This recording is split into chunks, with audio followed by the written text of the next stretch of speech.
Hello, welcome back to Frontier Mentality. Hope everybody's doing well. If you watch my shorts, you will see that on one of our little adventures out riding in the mountains that we saw that McCaysville, Georgia was flooded downtown. It was not due to the rain, but also due to the rain. So the river running through the town didn't cause the damage. They were doing road work, which caused the damage from all the rain, which and hence flooded their town, which triggered a do not drink water. So we are going to be discussing floods. I just wanted to mention that because it was interesting to, I guess, to see that a flood was caused still by rain, but by the construction per se. So coming into McCaysville from the Georgia side, you're coming down a rather deep slope to get into McCaysville, which borders a town of Copper Hill, Tennessee. One side road's Tennessee and one side's McCaysville. We go there because they have a very unique restaurant called the Twisted Tomato. Although we had to be detoured back to Blue Ridge, they also have a Twisted Tomato, which was kind of high end, but it had a beautiful blue chandelier in there. That was in my short. We went to Ella-J to get our apples. So, yeah. So when you're dealing with, if you know you live in a town that has, could be floods. So how do you prepare for a flood? That is a good question. So as I was going through some of my notes, we have discussed the home sanitation, and this will help it happen also during a flood. So the contractor bags you would need, because if you can't flush the toilets or drink the water because it backed up into the system, it creates a gross mess and can flood into your homes and businesses, and it has to be washed, sanitized, bleached, or a very strong vinegar solution to kill different waste, poo and stuff, because it can cause cholera, and cholera, it can kill you.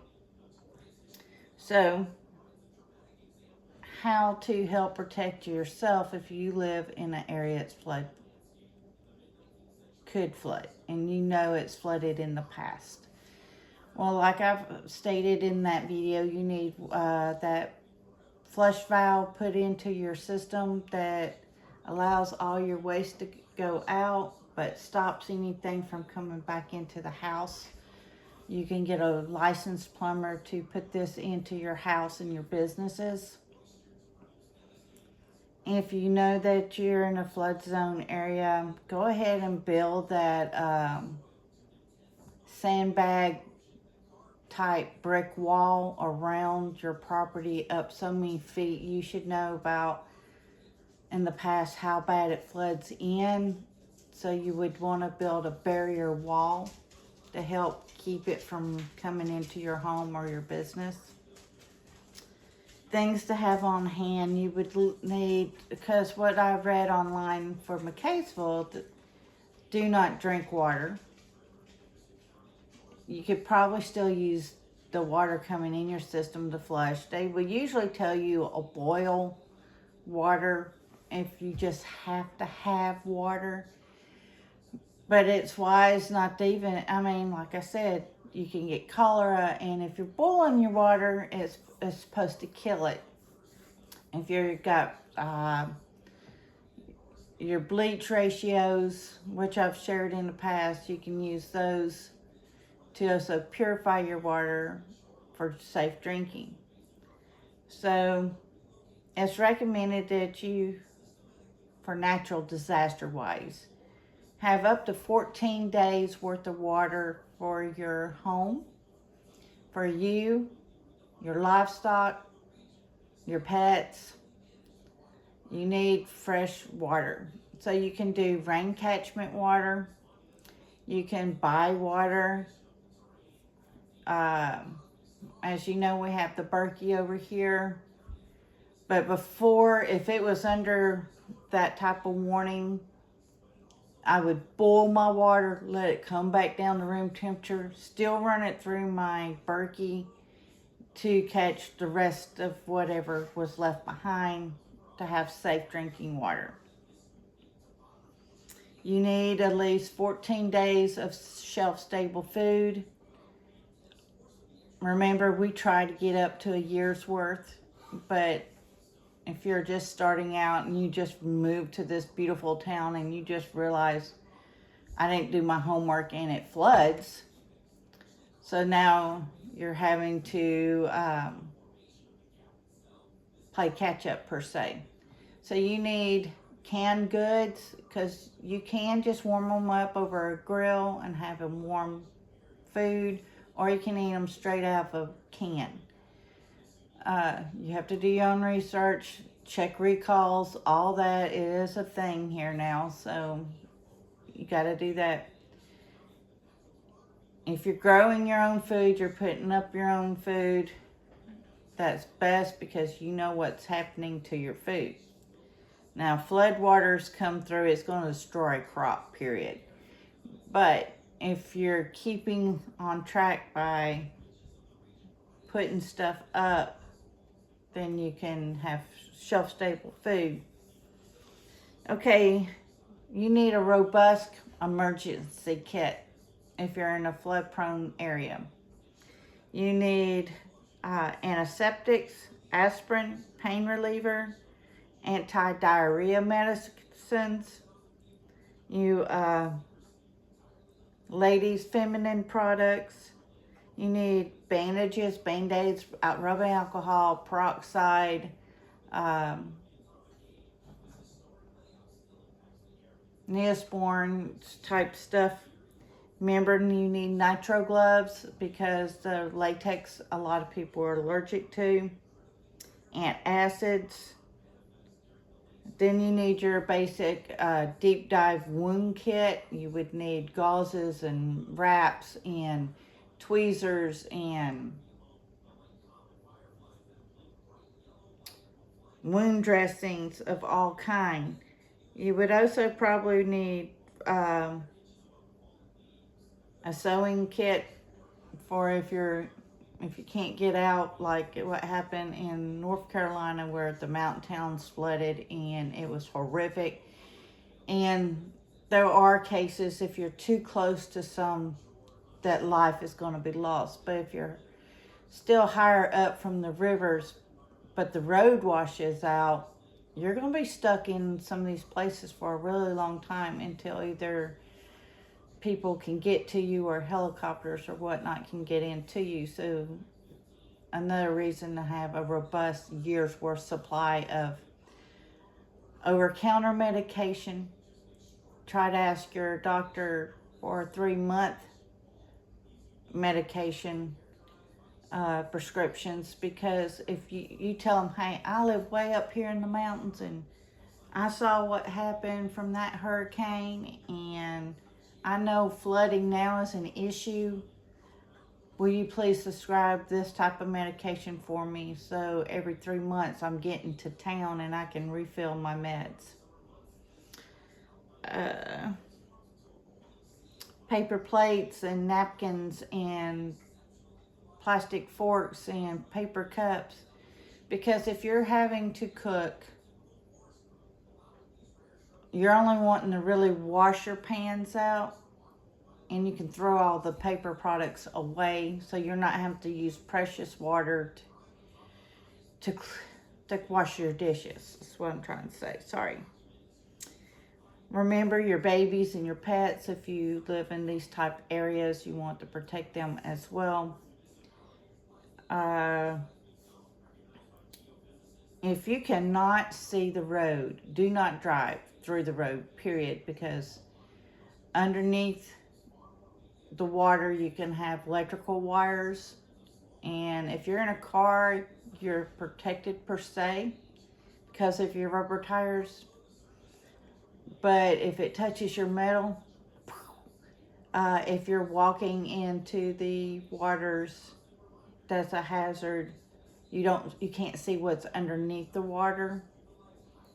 So under the water can be debris, cuts, scratches, and you're not able to get to a doctor. So taking care of yourself with proper cleaning, you might also want to get saline water. It's salt water to wash out wounds. Okay, you would definitely want good shoes. And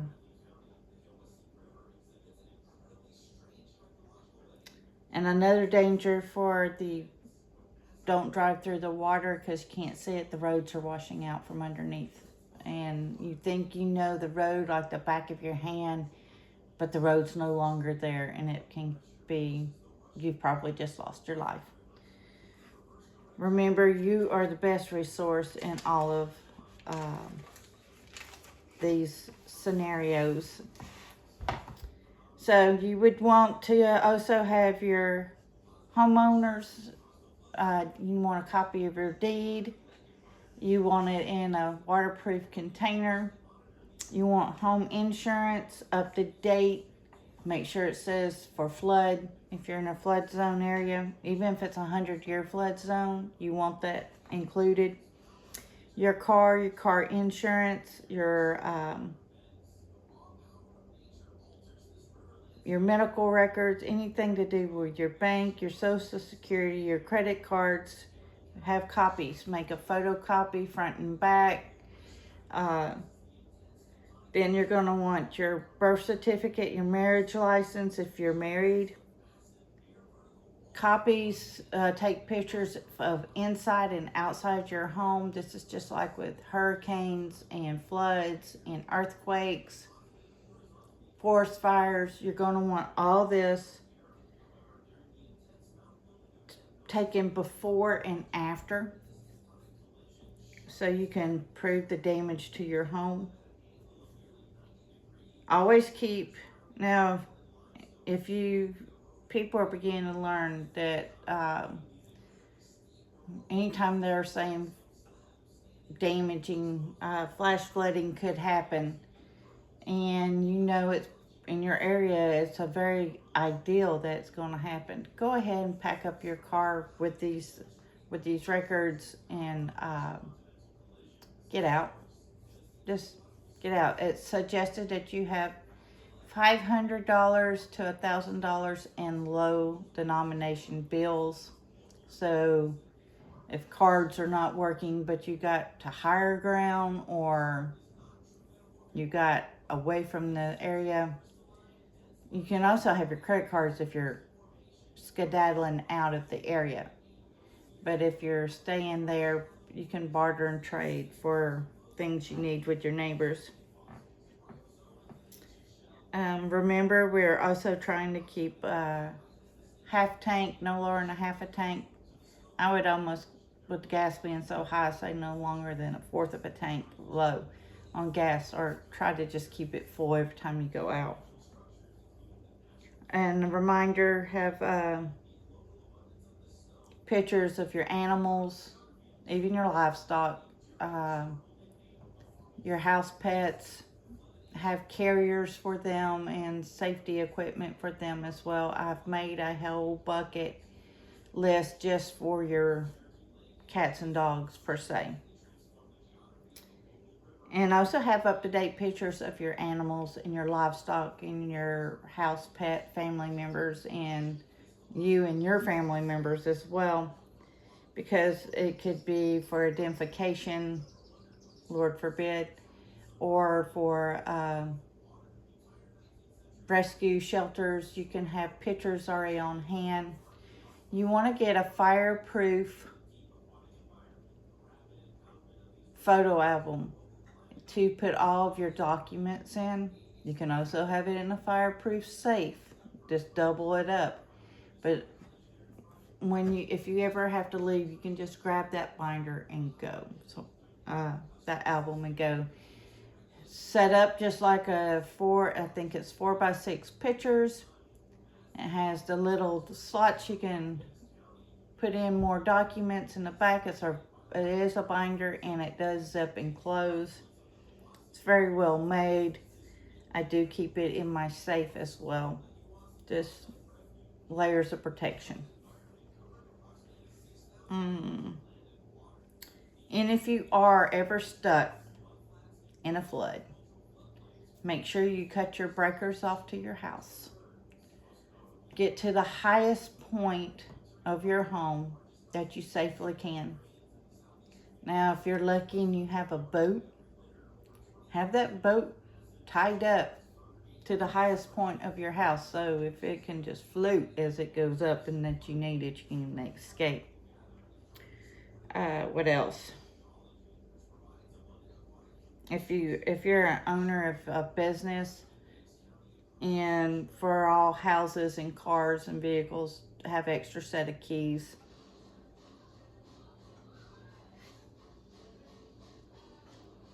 And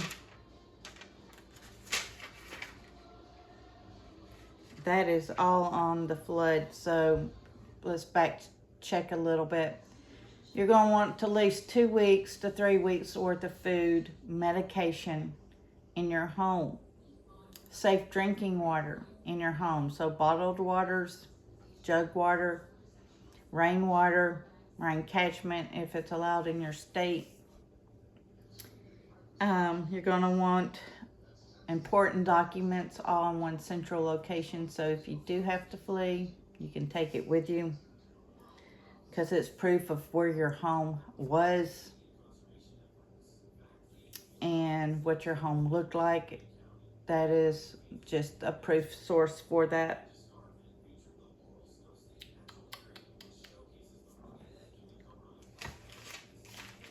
What else was in there? The robust first aid kit, you want that as well. And remember, if you do sandbags or the blow up bags that can go around your property, have it set up, or even or go ahead and they have like what's called earth bags or sandbags. Go ahead and stack those up. And then you could probably also go ahead and put another barrier of, make it pretty, make it with brick or rock. And you have that extra insurance that the waters don't get into your home or your business.